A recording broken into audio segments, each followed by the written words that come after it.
Hey, this is UTV Action Video. Today we're here doing a comparison with the Yamaha Wolverine RMAX1000 limited edition model and the Polaris General XP1000 Ride Command. Very similar machines. They're in the same sport utility category. They have 30-inch tires all the way around. Suspension is a little different. Polaris claims there's 14 front and rear, 14 inches of travel.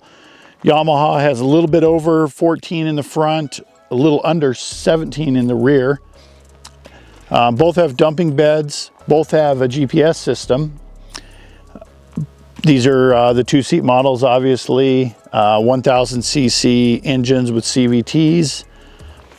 They're decked out with roofs, rear view mirrors, winches.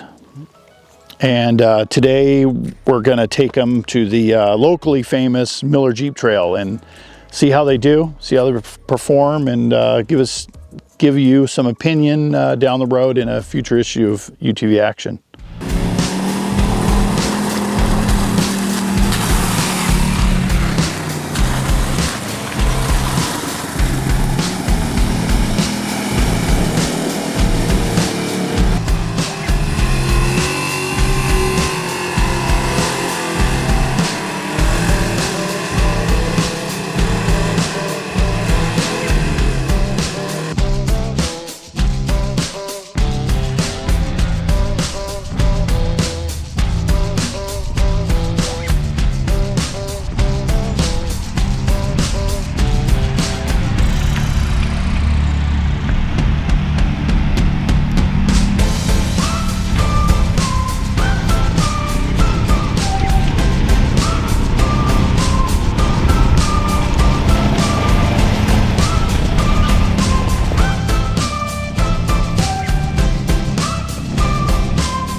All right, we just tackled the Miller Jeep Trail in probably two of the most comfortable, capable, nimble machines that you can get for sub $25,000. Both of these machines are right around that mark. And if I was to do it again, I would probably choose the RMAX to go up the hill just due to the crawl mode and the steering was so much lighter, it really helped navigating in and out of those tight rocks and all that. And the crawl mode definitely was way smooth, you know, as far as acceleration up over the rocks and things like that. And then also downhill, the engine braking is phenomenal. Towards the top, when I was in this one earlier, that was the steepest part, and the rear end was skidding a little bit on decel going down the hill, like many Polarises. I'm not sure why they don't put descent control on these. It's probably a price thing, but anyway, the engine braking in the RMAX is far superior to the lack of engine braking over here. It still was very capable. Did smell a little hint of belt getting hot on the way up. Other than that, the four-wheel drive worked great. The steering was great. It was a little heavier, but never had an issue with the front drive not working or anything like that. It definitely crawled up the rocks just fine, just as good as the RMAX did. Didn't get to test out the skid plates. They both did phenomenal over the rocks, and we weren't scraping anything. We chose our lines wisely and got through without scraping. We had a nice little lunch up there. We're going to continue to explore some trails up here and get some more miles under both of these. Both great machines. They're starting to show their strengths and weaknesses, but by the time we're done with another day or two of riding, we'll definitely have a good decision for you that you can read about on UTVActionMag.com.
So like we mentioned, both machines have GPS units. The Polaris one is an onboard system that stays in the car. You can't remove it.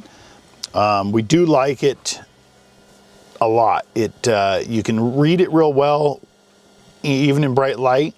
You can manipulate it with gloves on.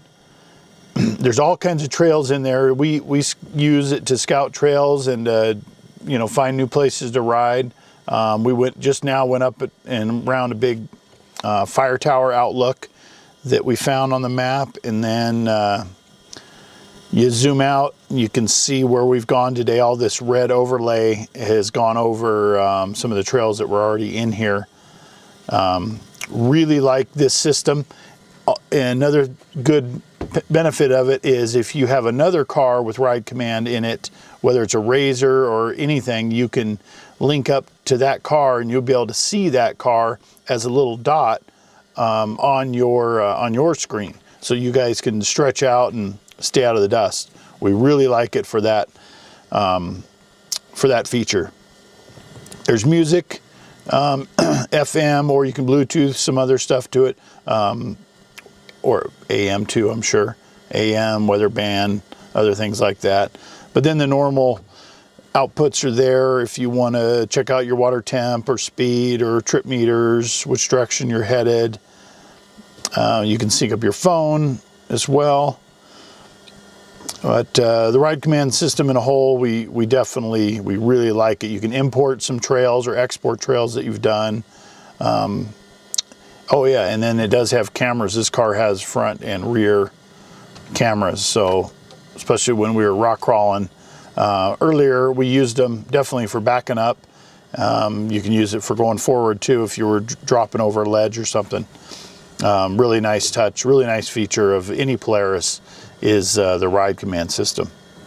So Yamaha uses a Magellan system. The cool thing about it is you can pull it out of the car and take it in the house with you, and so you can check out your trails and things like that, you know, in the hotel room or in your house, and you can download trails, sync it to your computer. That is a good benefit of it. Also, it's got a ton of vehicle information. If other than trails, it's got trails in there, it tracks your trail, all that, but it also, we went on a trail earlier right here, and this is gonna show us kind of how the vehicle was acting during that ride, which is really unique. You hit that vehicle tab, shows our speed up and down, air intake temperature, which I'm sure the computer needs for the fuel injection system, some other speed readings, gear selection, four-wheel drive selection. We've been in four-wheel drive all day. Average mile per gallon, that's pretty cool. You can tell really when we were on the throttle a lot. Water temp, it was a pretty steady, looks like about 180 to 200, pretty steady all day. Battery voltage, looks like it dropped a little at one point. We probably left the key on or something. D mode selection, that's, again, we didn't talk about that, but D mode is your ignition fuel mapping mode, and you can change between crawl, trail, and sport depending on what kind of trail you're on and what kind of throttle acceleration that you want. You want the engine to be peppy, you put it over in sport. You're crawling over rocks, you want it to be ultra smooth, you put it to crawl, or right in the middle, or we like it in trail mode. But again, it's way more involved in the Polaris system, a little harder to see, especially when there's sun glare and things like that. Some of the trails, both systems aren't perfect as far as trails go, but both systems are great to use to figure out trails to go. I mean, we'll be in a hotel room in some city in the country and look at our Ride Command and say, oh, there's a cool little 30-mile loop that we can unload and do today. And we've done that many times and found a lot of places to ride in, you know, in different states, and it's really been helpful. So both systems are good. We do like the Ride Command better, just because it's more user friendly and you can see it better in the dust and the glare. But the Yamaha Adventure Pro is really good system and a little more even involved than the Ride Command, but they're both great systems. Another thing we didn't touch on either yet is the IQS system, is the shocks. So the shocks are adjustable via this button. So we've had it in comfort mode all day. These are tight trails that are a little rocky, so we've left it in comfort mode. But you can easily stiffen it up all the way to firm if you see some bumps ahead or know what the trail's like. If the trail has some jumps and you want to stiffen it up to firm, you can. But that's what the IQS system is. So no more getting out of the car to adjust compression. You can do it right here on the dash, and all the brands have it in certain cars, and it's definitely a nice touch. We like it and use it a lot. The Yamaha also has a stereo in this model of the RMAX. It's an SSV Works system. It's got Bluetooth. You can bring your music to it through your phone or whatnot. It's got some built-in speakers in the doors. It works pretty good. When you do have this system installed, you have a second USB thing, I believe. Oh no, that's an auxiliary input. This model does have a USB little plug right there. You can charge your phone or plug your phone in so you don't run out of music while you're going down the trail. Okay, we finished up a day on the trails and then a day over here at the property working with the RMAX and the General XP. Both are great machines. I mean, there's no doubt about it. You're not going wrong with purchasing any one. What we found out after living with them for a little bit is it was easier to find things we liked about the RMAX, and it was easier to find things we didn't like about the General. Start with the General. A lot of squeaking and rattling when we were going over those rocks and things up in the trails. Just a little annoying. Things were shaking that, you know, we just couldn't fix. It was weird. The Yamaha's tight and solid all the time, and it's still tight and solid even after a couple hundred miles on them. Other things we didn't like in the General, like the ergos, that you would hit your elbows quite a bit, like on the doors and things. When we put passengers in them, man, there was not a lot of leg room in that passenger seat. There's about, I would say, 5 inches more leg room in the passenger seat of the RMAX than there is the General. So if you're a tall guy or you have tall passengers, that might become an issue. We did like the cockpit in the General for the huge storage that it had in the center console. Nice padded center console top. Good cubby holes in the center console to put little items. But it's weird, the little dividers, we kept falling out on the floor. Like, you know, they're Velcroed in, they're not in there very good. The fit and finish in the Yamaha, on the other hand, just perfect. I mean, it seems like you're in an automobile.